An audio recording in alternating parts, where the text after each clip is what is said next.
Welcome to Toffee TV. It is the final word. Everton 5, West Bromwich Albion 2.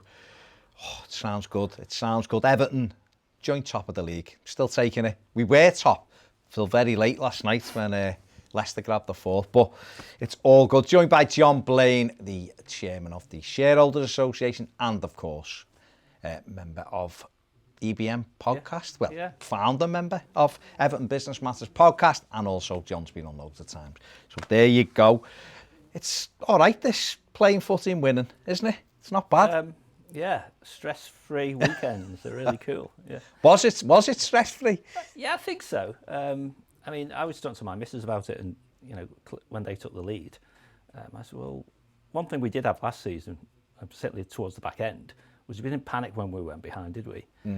But then I overlaid that bit, and we're better than them. Yeah. I thought it was a bit sloppy. The free kick that the worldie was scored from was sloppiness. Yeah.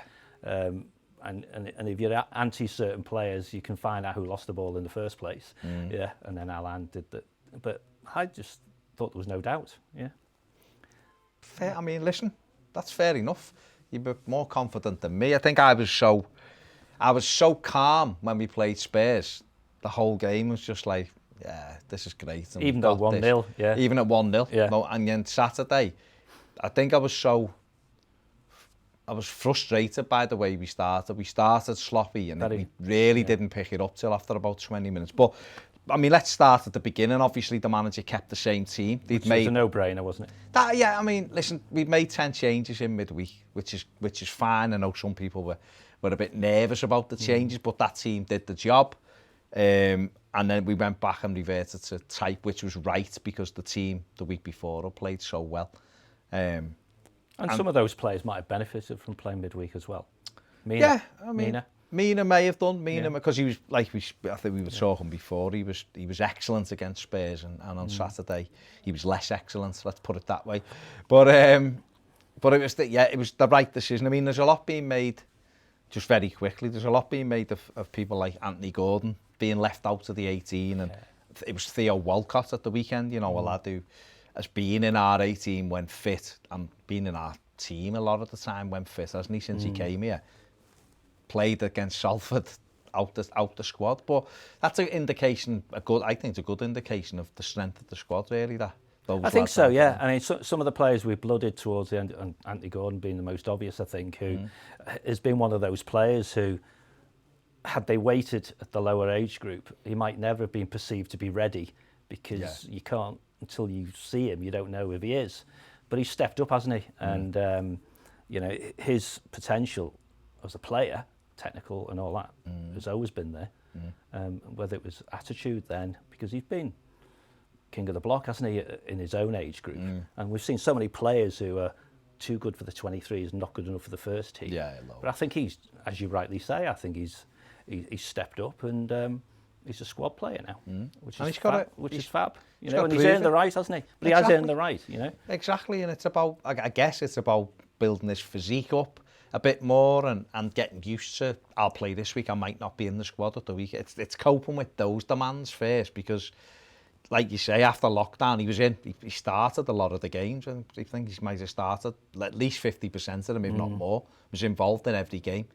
And, we weren't great after lockdown, but he played a lot of the games. You may have noticed we've brought 3 midfield players in there. Exactly. So everyone logically goes down. Everyone goes down a peg, and it's up to him to fight his way back up. And I look at the likes of Mason Holgate, and I look at the likes of Dominic Calvert-Lewin, and what they've done with the body. They've had to get stronger and faster. And they've done that brilliantly and are now integral part of the team. And that, I guess that's the pathway for Anthony Gordon. Well, it is, and people have to recognise, and I do. I think people should. Yeah. But if you look, DCL's a good example. Mason's a good example. Both of whom I've sponsored, of course. Yeah. And DCL at the moment. Yeah. But he's got better each year, so it doesn't happen overnight. No. I know the media will love to say that the little one-liners from the manager are making the big difference and stuff. But it's the hard work over the last 18 months to 2 years that Duncan's done, with DCL. And Mason has just matured, I think, and he's a particularly good example of someone who's just filled out that little bit more. So he's a little bit less lightweight, but you don't want to take away the pace he's got or they've got. And the same, I think, will happen with Anthony. He's got a good first touch. That he's an old-fashioned guy, isn't he? He's a push the ball past you and outrun you type of player. And I think he's got a great future. Definitely. At the moment, he has. Let's see if it. If he fulfils it. Let's see how we develop. We were just talking offline, weren't we, about other players at other clubs who may be allowed to go simply because they're not fulfilling that. And that potential, they've got to keep their head screwed on. Yeah, definitely. Well, I mean, we've touched on there the way we started the game. I think, without a shadow of a doubt, West Brom were right at it from the very first whistle. But they'd lost the first game, though. Everton, well, yeah. So they'd had all week saying, we're not doing that again. Well, of course, but we did contribute to our own downfall. We had it within the first 30 seconds. We give a sloppy ball away. It gets knocked up to the halfway line. Coleman just whacks it up in the air back. Mina then does a similar, not a great back pass to Pickford. Pickford scoops it in the air and they have a shot and you're thinking, all right, lads, let's wake up. And then we had a chance at the other end. Dom really should have scored. The corner, brilliant ball by Rodríguez from the corner. He heads it wide and you look at Dom and think, they're ones you normally get on target. But, luckily... So you were in the mode of, it's going to be one of those days? No, I wasn't not in the mode of it's going to be one of them days, but when they scored, it was such a poor goal to consider. It was a great goal from their perspective. One of our players scored, it'd been made up. Yeah. But from our perspective, we had the ball on the edge of there, but we give the ball away cheaply. And then we ran away from them. They broke, and everyone backed up. And I understand, I remember early on with Lee Carsley, he used to wind me up why he'd backtrack with people, and then I remember speaking to him and asking him, and it was, well, back off to allow everyone else to get round as well. And so then you kind of go, okay, so the logic is back off to allow recovery. And if you watch their goal, Dianga picks it up, starts running with it, and we do back off. Alan's sprinting back. But he's at full tilt, isn't he, Alan? Alan's sprinting back, but what Mina should do is once you get into that final third, go and press the ball. And he doesn't, he continues to back off. The manager said it after the game, he's got to go and engage the ball. The way Alan was making ground, he'd have filled in behind. Well, that's it, you cover behind. And I understand on the halfway line, if you go and commit yourself and he dances around you, you're out the game and they're in. But when you retreat back to that final third, go and press the ball so he hasn't got a shot. Give a Premier League footballer a free shot from 18 yards and he'll score. Exactly. And then I know people blame the goalie. I don't know, I'm not a keeper. It looked like he maybe could have done better, but when you see him behind, it could flashes past Mina and it's in. He had a long time to think about it. Yeah, so it is one of them. But the response to that wasn't great though, because they have a chance for 2-0 at the post. Sorry. And then you're thinking, that was sloppy, it was a ball in, we got nowhere near them. But then slowly, I guess, we started getting a foot into the game, didn't we? We started putting our foot on it, thinking about it, using the ball better. But it wasn't really until we equalised that we'd... You get a bit of luck as well. We did have a bit of luck, but we pushed them back, didn't we? Coleman does really well, a positive run. Ball in. Richarlison goes up with the lad. It's the lad on the head. Otherwise... Dom would have been offside, but it's a great little finish by Dom, a back heeling. 1-1. Lanson's got his flag up and you're thinking, here we go. Inzaghi would have done that, wouldn't he? Here we go. Exactly. But it's it was given, and rightly so. He was onside. He looked at it again. He was onside. But a lovely instinctive finish by Dom to be, I guess, in the right place at the right time. And the second goal was the same. Good move, but he's doing what the manager... if it is the manager, telling him what to do, which is far post, be there, got to be in that 6-yard box area. Was it Lineker said on Match of the Day, you get sitters if you do that. The thing about it is that one of the biggest criticisms I used to give Dominic Calvert-Lewin was never his work rate, because I think he's always tried to give his best performance. He wants to do well for Everton. Brilliant in the air. Pep Guardiola's called him probably the best header of the ball in Europe for the way he jumps. I don't know whether that's true or it isn't, but it's quite a compliment coming from Pep. But the big criticism I have of him is never in the box. So he's never going to score goals because he's not Richarlison running with the ball. Dom can't pick a ball up run with it, step over it, go one way, the other. He's getting better at doing it, but he's still nowhere. Richie's had a good start to the season. But he has. But what I'm talking about in terms of with Dom is what he's really changed, certainly since Christmas when Duncan took over, and then Carlo. Remember Carlo speaking about him after Newcastle when we'd won up there over Christmas, and he said, I've told him to get in the box. He's not going to score goals standing on the wing. And he's took that on board, fair play, and okay. He come back from lockdown, he didn't score a goal, and people were like, oh, he's done and all. This championship level striker, binary, which is berserk. It's so berserk, binary. But listen, everyone's got an opinion. But I really like the fact that he is now popping up in that 6-yard box, taking goals. I said last year, the best goal he scored for me last year was Man City at home. When Coleman chipped the keeper and he headed it in a centimetre off the goal line. Because that's a proper striker. I'm having that. I want that. Don't care if my missus watched the second one, because of course Richie has had a good start but hasn't scored. So again, people then comment on that, don't they? Yeah, of course. And she said, it wasn't going in, was it? I said, no, it wasn't going in. At first you think he's taking the goal off that, but when you see it, and part of me wanted him to take a goal off Richie just to say, anything round here is mine. Is mine. Yeah, exactly. But that was the goal that really cracking header for the third one. But then the second goal is all about Mr. Rodríguez. He's not bad, is he? Someone messaged me on Saturday night and said, is this the best left foot we've ever seen in an Everton shirt at like us? And I was like, I'm going to still say Kevin Sheedy, because Kevin Sheedy done it year after year, was incredible. But this fella's not bad with that left foot, because it's incredible. The only thing you can do to stop yourself getting carried away is to say 2 games. Yeah, of course. That's all you can do. Of course. But then you go, but but isn't it lovely? The vision, the ability to pass the ball, the little dink, the crossfield, the whole 9 yards.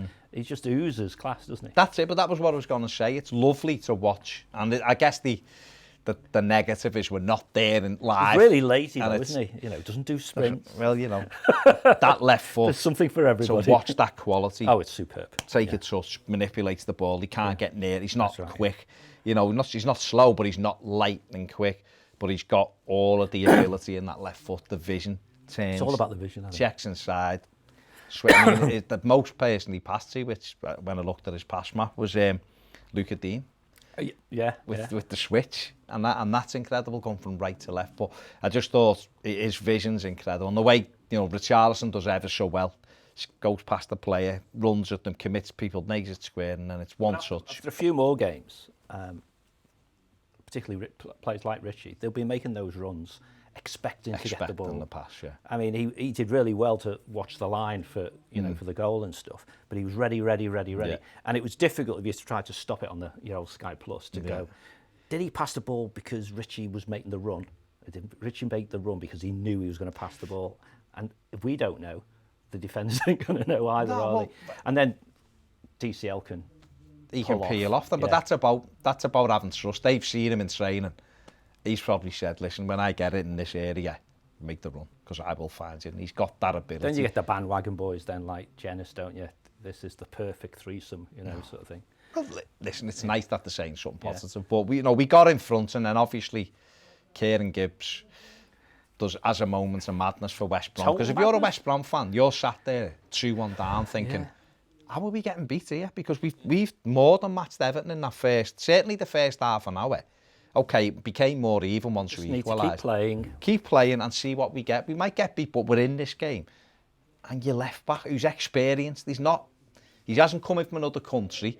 He hasn't just got into the first team. It wasn't something mega snidey either. There was a little bit, but the ball got played. Rodríguez bumps and shoves him a little bit. A little shoulder. I'd have just laughed at him and gone, let's see. Well, I'd have give You'd have said to Hammers, let's see what you like the next tackle and kid. Yeah, I'd have give Hammers the verbal, like Seamus gave Gibbs when he was walking off. Exactly. You'd go like that, and then he just turns around, goes like, listen, he hasn't punched them, but he shoved them in the face. It's a red card. You can't raise your hand, it's a red card. Right.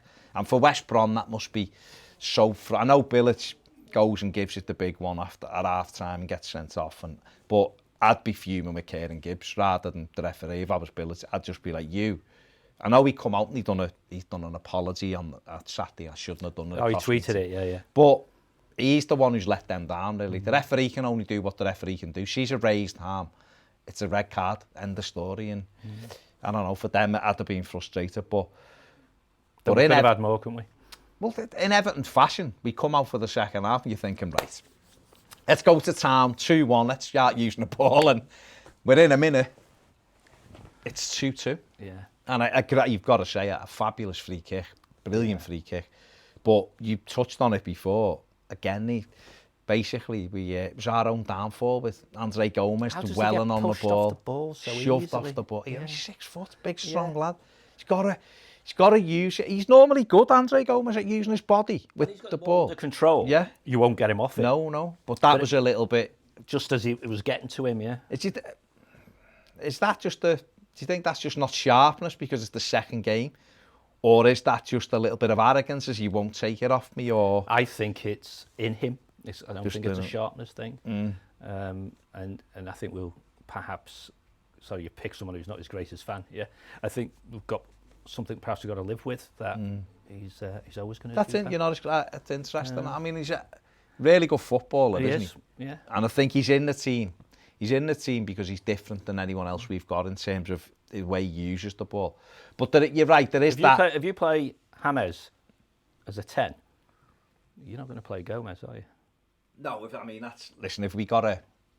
So that then becomes, what else are we going to do to deepen the squad up? If things went the way the club, I think the club would want it to go, and there's an opportunity to grab a wide player the last few days, whether it be Wilf Zaha, whether it be Josh King, whether it be Leon Bailey, who makes sense out of the three of them really for money, and you could get him in, then James can go where you just said inside. Yeah. Then the whole pitch opens up for him, and then he becomes a nightmare. So who blinks first on King?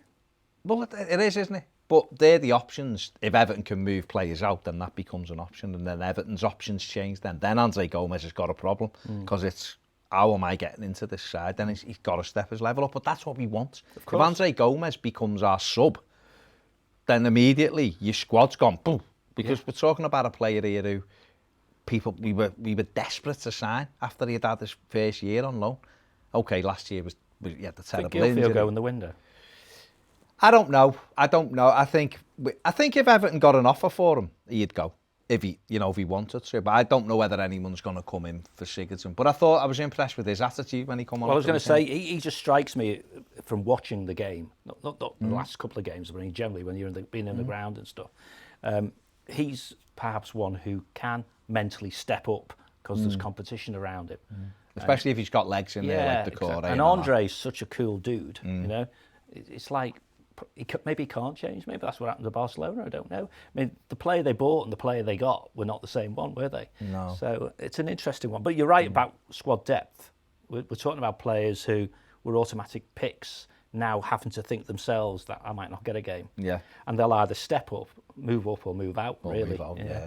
So it's interesting. But we, like we said, poor goal from our perspective. Alan then makes a clumsy challenge into the box. And it's bent in the top corner and it's 2-2 and there's not really...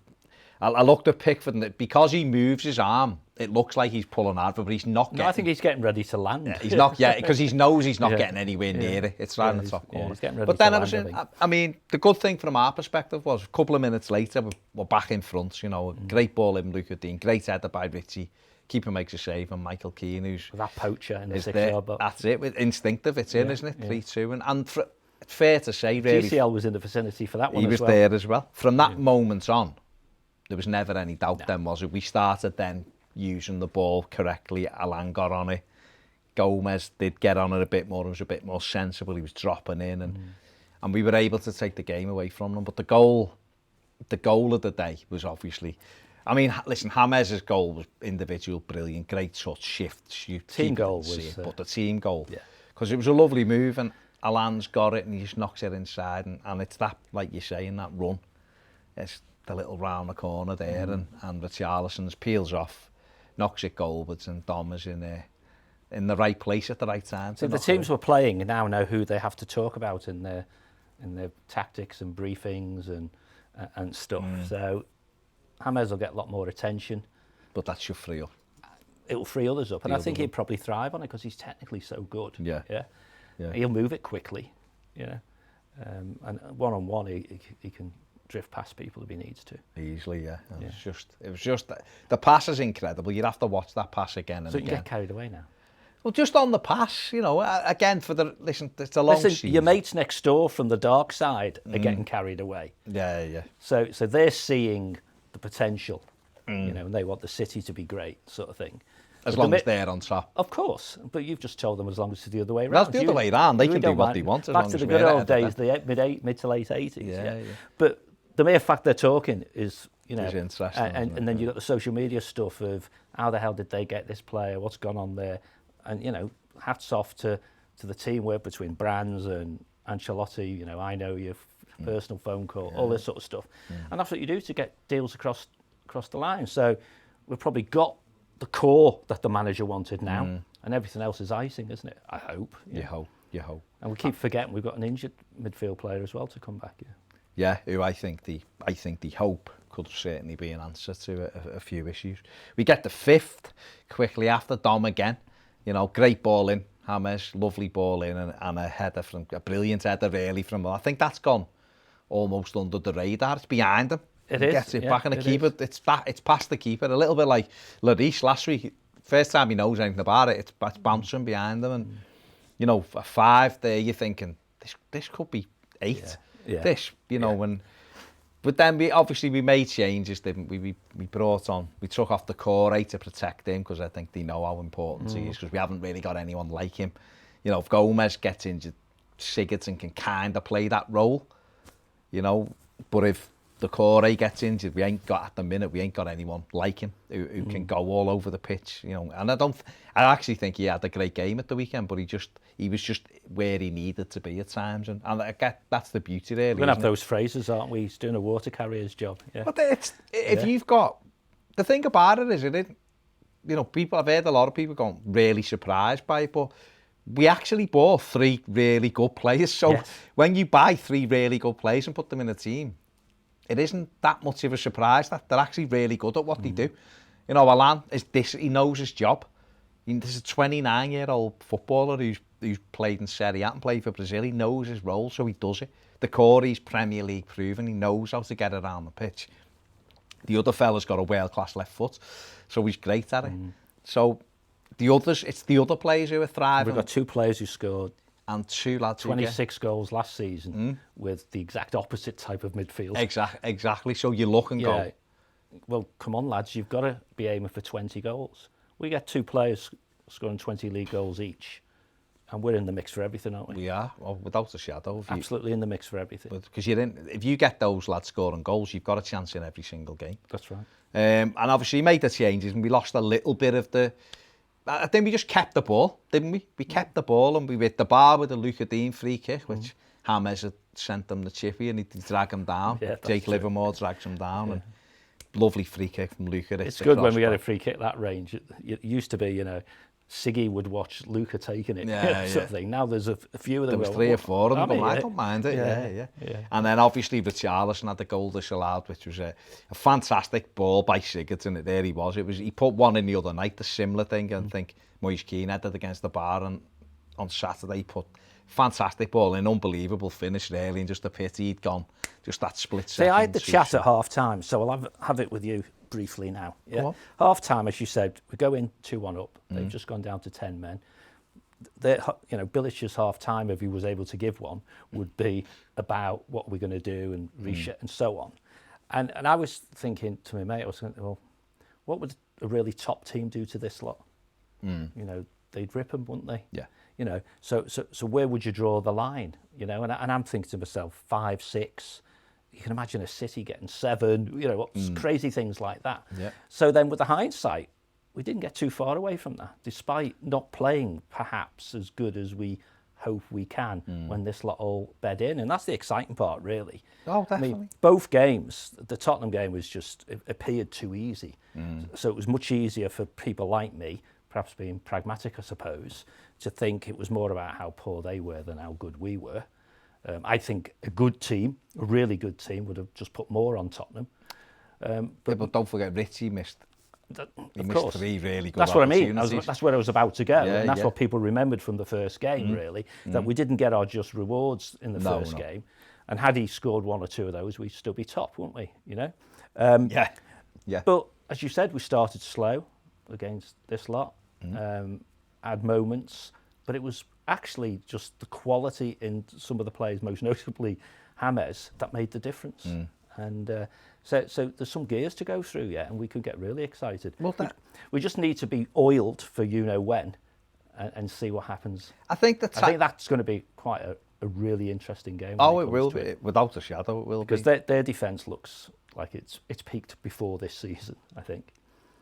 The forwards are pretty terrifying now, aren't they? I think we've just got to, for me, it's about tightening up in areas. I think we're so sloppy at times in the first half an hour that good teams, like Liverpool or teams like that, will put you to bed. You'd be 3-0 down before you know it. And that's the issue. We'd certainly have been 2 down, wouldn't we? Well, and then it's a long way. It's a hell of a long way back against top teams. And like I say, fair play to West Brom. I thought they knocked it down quite well. And with 10 men, he was still having a go. But the thing that it frustrates you because you want more. You go for it a bit more. But I guess when you step back and you look at it, it's learning how to control a football match. It's learning how to go. We keep the ball. We just keep moving it. We keep moving it. How do you think it would have been with a full Goodison Park? Yeah. I think after winning away to Tottenham, you can just see it, can't you? Away to Tottenham, within minutes of the game starting, 1-0 down. It wouldn't have been a nice place to be, would it? No, but then when it was 2-1, it would have been the opposite. Would have been incredible. Bouncing, come out, we're going to do this lot. They might have overstretched and got too carried away. Temperature would have come down significantly with the worldie. But most of us would, I guess, have sat there and gone, but, not a lot you can do about things like that. We'll get another one. We will get another one. And then, as you say, once it was 4-3, 4-5, the Gladys Street would have just screaming for more. I think it probably ended up 7, 8, maybe, just because their heads had gone with the 10 men and the crowd willing it on. But then again, the flip side of that is it's a good habit to get into, controlling a game, because what happens is the minute you learn how to do that properly, and they're the masters of this, and City are by far the masters of it. They just smother you with the ball, and so it becomes being able to control a game at 1-0. And we were doing that for a bit, weren't we? We're in the last third, just pinging the ball backwards and forwards, and it was. You chase shadows. I won't say I thought at the time it was like City because it was a long way to go, but the general principle's right. Particularly when the opposition are down to 10, they're going to be behind the ball, and if you're confident in your technique, you're just patient. Yeah. And if you've got runners like Richie and DCL's doing his, then you will get a chance. Well, as well as that, we brought on Sigurdsson, who I thought did well, got involved and controlled it. Iwobi ran around, tried to make it. Listen, he wasn't. I can't sit here and say, he was great, because he wasn't. But he ran around and looked like he wanted to be involved in it. And Moise Keane did the same. Moise Keane come on, played off the right, stayed where he was asked to play, faced them up a few times. It runs okay, still a little bit erratic. You don't know what you're going to get off him, do you? And I guess that's the key thing. But at least he got involved. And we can come away from it having took James off with 15 minutes to go, having took the Corey off with half an hour to go. Alan stayed on because they were going to leave him because he was probably enjoying himself. But we're able to do that. We're able to move it around and go right. And all that plays out later on in the season. Of course. They'll all be a little bit less battle weary. And again, that's what City have done for years. Yeah. Well, let's have a look at it. That's why they want 5 subs, isn't it? Exactly. Well, exactly. Let's have a look at the stats. Finish with 71% of the possession. Sorry, because I know your man's over there. He might be able to find it. Have you got the aggregate stats, shots for the 3 games? Because we had a stupid number. Was it 60 We've had 64 shots so far, which is crazy, already, isn't it? Which is already. And we've been shot shy, and now we can't stop ourselves. No, 17 in this game, 17 shots, 7 on target, which is good. 11 corners, 9 fouls, and West Brom 6 shots, 4 on target, 1 corner, and 11 fouls. So, you'd expect the possession to be 70s when you're against 10 men, but the shots, and that's been a key thing for me, is that we are having more attempts at goal. We are looking like a team that has got more about it. Don't buy a ticket, And then you look at players, you touched on it before, you're looking around that squad now. Bernard was a certain starter, doesn't get on the pitch. Iwobi would have come in last year thinking, I'm in this team, this is my, gets put on as a sub. Anthony Gordon, who done well, not in the 18. Walcott, not in the 18. You know, you've got John Joe Kenny there in case Seamus Well, they make a load of changes again, won't they? So they'll be able to make the changes midweek, obviously. You know, they're talking about like the Fabian Delph playing. Which will Fabian Delph playing for Everton be an interesting one. Not seen him since February. When did we buy him then? Is he a new player? He'll feel like a new player. It'll feel like a new player. But I think, listen... So what have they done to convince him that actually he's a footballer? I don't know.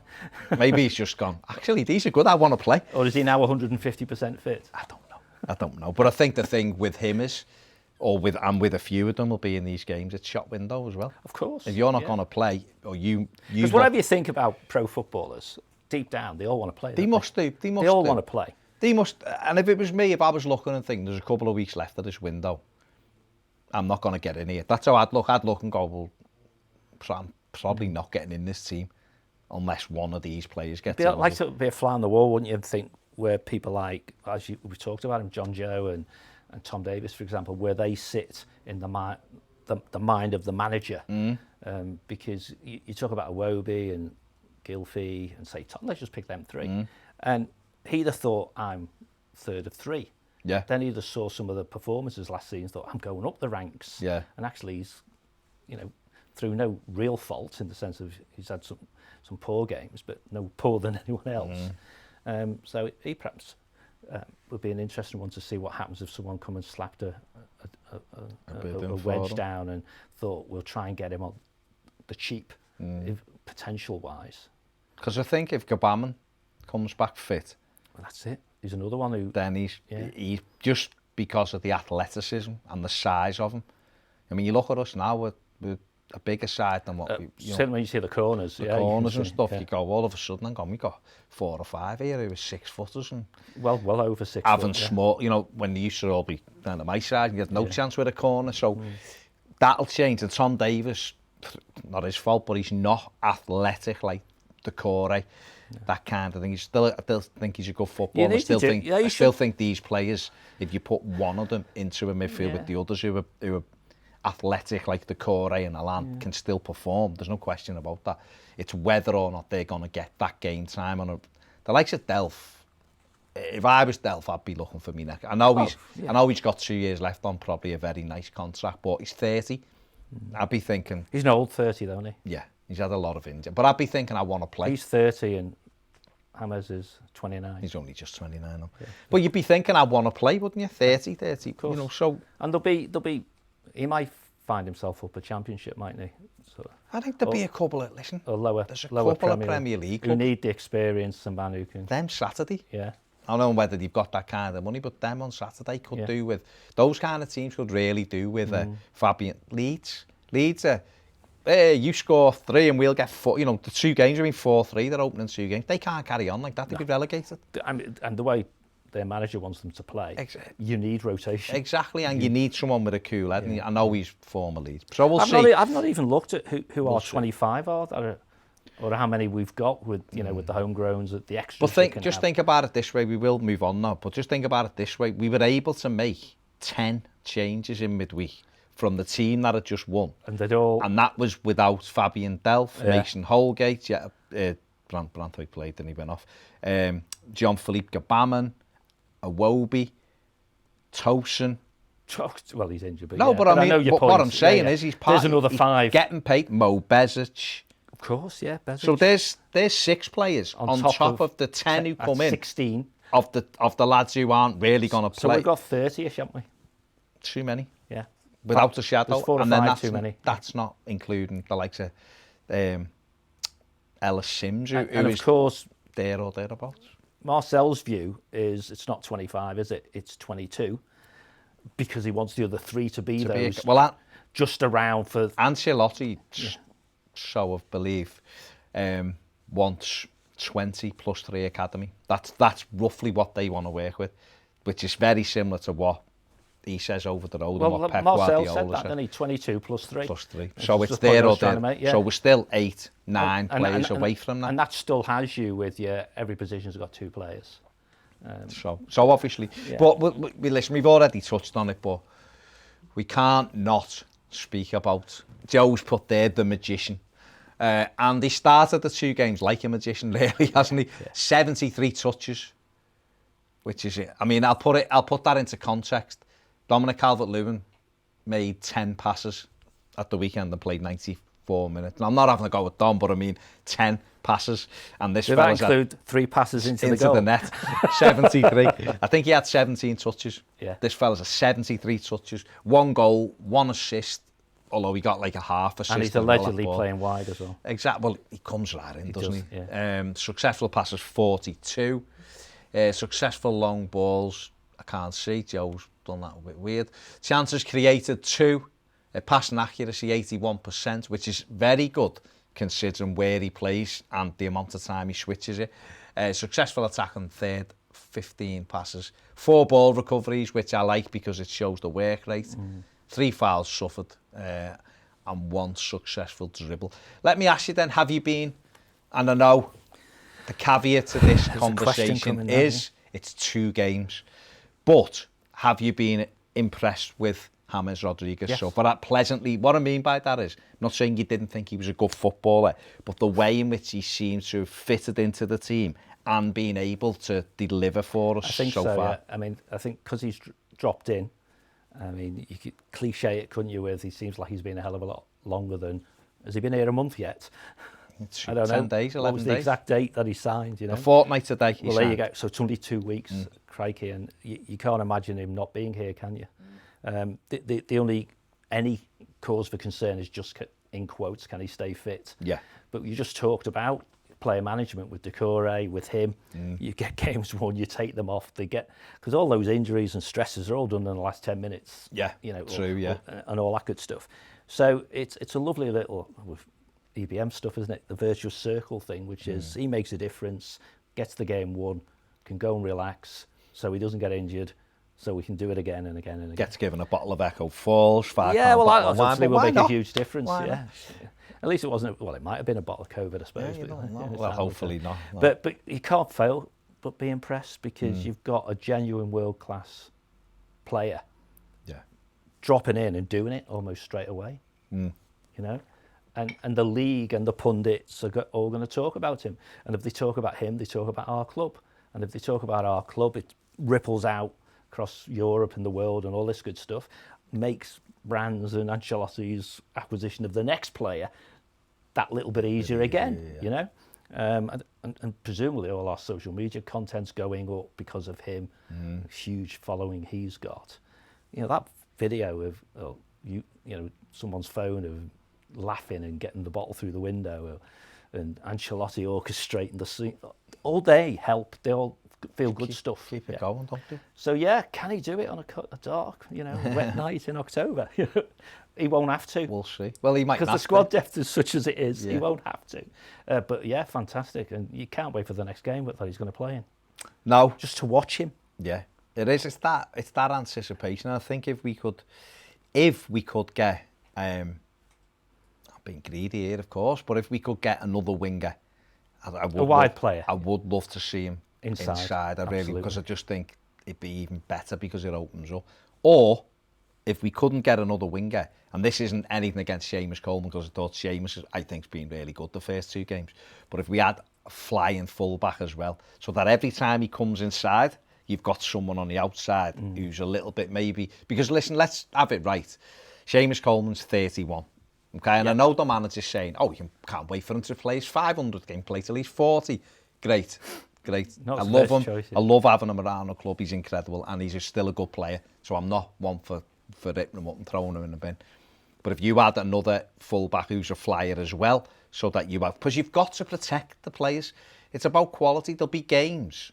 If we got Arias, who's the lad that Atletico Madrid, another Colombian, he does like to get forward and he's very good on the ball. If we got him, there'd be games that would suit him. But he's not going to do recoveries. No, well, exactly. He's just not going to do them. Exactly. So you've got that conundrum between, well, it's got to be a real athlete. It's got to be a real athlete. Yeah. And if you want the fullback to be able to get past him almost, then you've got to recognise he being James ain't going to do the recovery run for you. No. And that's where Alan I was going to say. And you start going, whoa, there's some sense in this madness. And that's the point. We've got those athletes, which we didn't have in midfield. Yeah. I was going to say... And Alan's, it's just innate, isn't it? He just does it. He doesn't have to think about it. Just... And we've all seen the better players just fill in auto. Gareth Barry. That was going to be my point. James McCarthy. Yeah, they just do it. They don't have to be told or think. It just happens, you know. And so that's where the excitement comes because, you know, we've got the other side sorted. Yeah. And so you need the other side to be this side. You know, and perhaps shorthand from me has been, you know, if Brands can find a right-sided Dean, then that's what we want. Or an Nkunku, who looks quite good. Well, but he's a youngster, He is. And then obviously we'll go on to this before we just quickly take some patron comments. Richarlison provided 2 assists against West Brom. First Everton player to do so in a Premier League game match since Bernard against Burnley in December 2018. Is that a nothing stat? When we... I think just to prove there should be some recognition that he's played well, and people will profile the so-called missed chances, but I think he actually makes the team tick. Well, there's nobody. We haven't. Have you got the dribble stats for him? Yeah, I could look for it. Yeah. As good as James is, and he's incredible.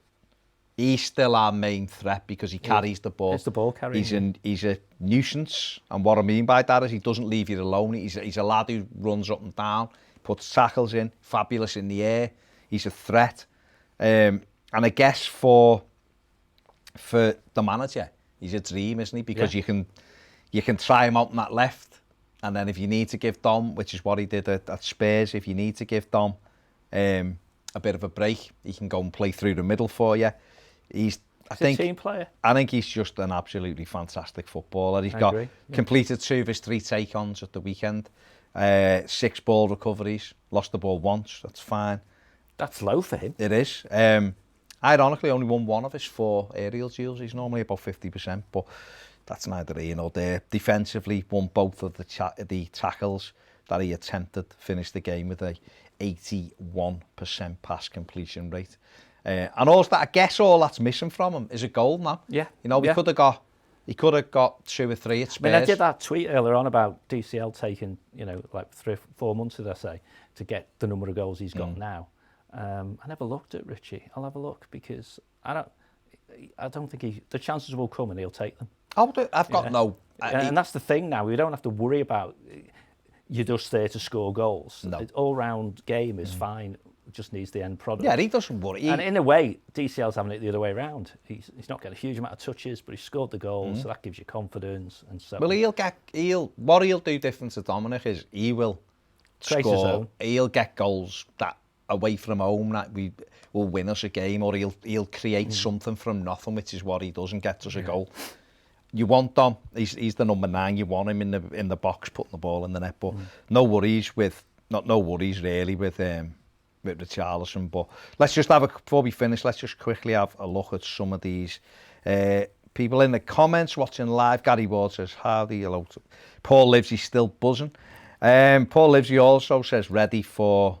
I won't say that word, Paul. Ready for Liverpool now.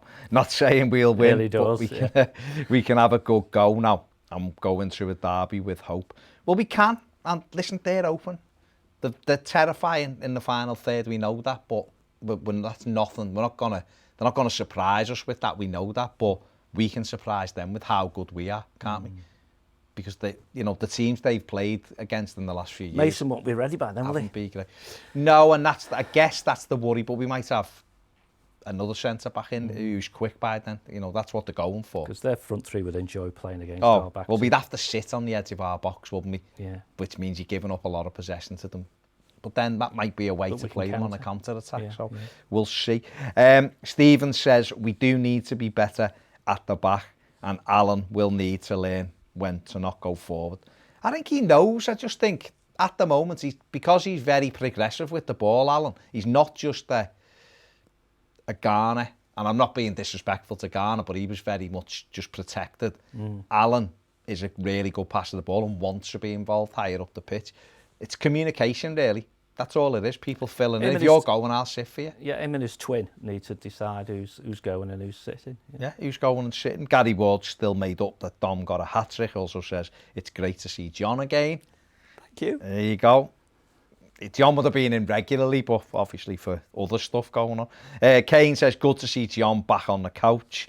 Most pleasing thing from Saturday was going on to win the game from 1-0 down. That's so true. many times at Goodison we go 1-0 down to a team who aren't that good and struggle to break them down once they put 11 men behind the ball.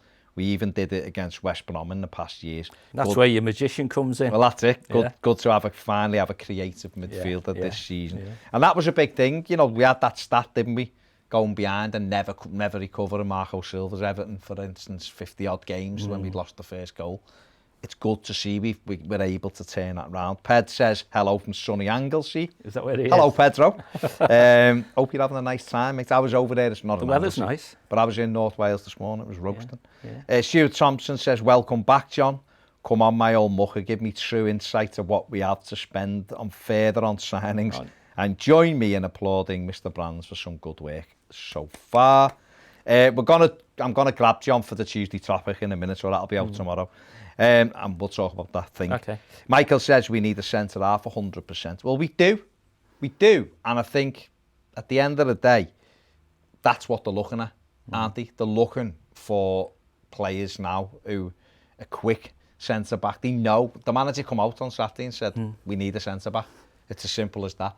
We do. Because I think the real plan is to let Jarrod Brandtway go on loan. But he can't let him go on loan. Until we got... Because him and Mason are both out injured. Yeah. So when Mason's back and we've got another one, I think January you'll see him be allowed to go out on loan and get more minutes. So with the caveat that next summer we make a decision on, is he ready now to fully be Everton's centre-back? Paul Livesey said, who will take our penalties this season? We have to get them first. Crikey, yeah. If it isn't Gylfi, who do you think it'd be? Luca. Do you? Would you not give them to Dom? Took them for England under 21, very good as well. Centre forward. I was going to give the SOP answer, and you've challenged me instead, which is there's a few there who would fancy taking them. No, well, that's the right answer. So Rodríguez would take them. James would want them, probably. Gylfi, if he's on the pitch, obviously takes them. We let Moise Keane take one the other night, and he slotted it well. And obviously Dom, I think, would love to take one. In fact, he wanted it at Blackpool, didn't he? And there was a little bit of Gylfi said, I'm having it, and took it, but, But we've seen from other teams, and Gylfi's that sort where it takes a lot of his pens are ones that look okay, but you could easily see. Oh, I want someone who'll take him like Leighton used to take him in his pomp, hard, just inside the post. Yeah. Guess the right way, go early if you want, but you're still not saving it. You're still not Gylfi's saving it, pens sometimes are, if I dive the right way, you look stupid. That's right. Because he rolls them, doesn't he? Which is does. fine if you sees the keeper go, but it is one of them. Matty, I'm not reading that out. Everton Viking says John is I want to know now what you won't read out. Baz looks hench.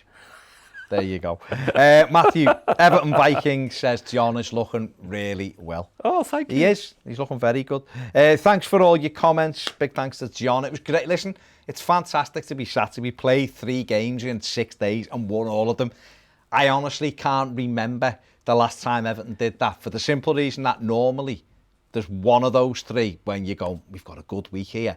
Everton somehow managed to blow to Everton, to Everton it up, and we didn't. There'll be someone out there who knows. Yeah, just off the top of them. Yeah, but obviously, I mean, just looking ahead very quickly, we've got Fleetwood, which will be a different game altogether. It'll be another load of changes, won't it? And there'll be changes. So it'll be a less than game. Last time, I think. Possibly. Well, the 2 centre backs are going to have to play. You ain't got anyone else unless he plays a full back, which he won't want to do. So that'll be a tricky one. And then obviously, we've got Crystal Palace, who've won. I mean, that's a fantastic win at the weekend at United. So it'll be top of the table clash. Exactly. Well, it is. Joint top, isn't it? Yeah. So what kick-off time is it? 3 o'clock, Amazon Prime. Yeah. That's going to be a tough game. It will. Real tough game. But by the same token, a game we can win. I don't look at that and go, oh, we've got no. I look at that and think, yeah. If we do it properly, if we cut the supply off to Zaha, they're half the team, aren't they? Whereas you try and cut the supply off to James, well, we've still got Richarlison, we've still got Decore you can break in, or we've still got Luca Dean, or we've got Dom. Palace haven't quite got, I know they're trying to improve that and they're looking at bringing a couple in, but at the moment, it'll be a tough game, but it's a winnable game. So, let's hope we're sat here next Monday and we're talking about 5 straight wins. Yeah, that'd be lovely. That'd be cool, wouldn't it? And then beat Brighton, go into that break before the derby. Just keep winning all the games. Just win all the games. It's all easier if we do just that keep winning. thing when you just win every game. Yeah, Why yeah. not? Why not? That's it. Big thanks to John, like I said. Thank you very much if you're on Patreon, joining in, watching it live, for your comments. If you're not on Patreon, why not? The link is in the description. Make sure you give the video a thumbs up, subscribe if you haven't. And like I've just said, if you want more videos, live videos, join us on Patreon. Make sure you check out John on Everton Business Matters podcast as well. See you later.